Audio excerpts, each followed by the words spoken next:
Terkait rencana pemerintah yang akan mengenakan pajak progresif terhadap tanah yang menganggur, anggota Komisi 11 DPR RI meminta pemerintah berhati-hati karena bisa berdampak pada sektor investasi properti. Ditemui di Gedung Nusantara DPR RI Jakarta, anggota Komisi 11 DPR, Muhammad Misbakun menilai, apabila perhitungan tarif pajak tidak dilakukan dengan matang, berpotensi menimbulkan polemik di kalangan masyarakat. Karena Presiden Joko Widodo telah menerapkan kenaikan biaya administrasi atas kendaraan bermotor. Selain itu, menurut Misbakun, pengenaan pajak progresif tersebut dapat berimbas pada melemahnya investasi tanah dan industri properti di Indonesia.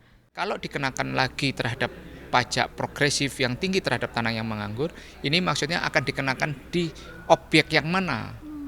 Ya kan, objek yang mana yang harus dikenakan? Karena PBB itu, pajak bumi dan bangunan itu terhadap objek tanah dan bangunan. Nah ini nanti tanah yang menganggur itu kan juga sudah menjadi objek pajak bumi dan bangunan. Nah ini yang harus hati-hati.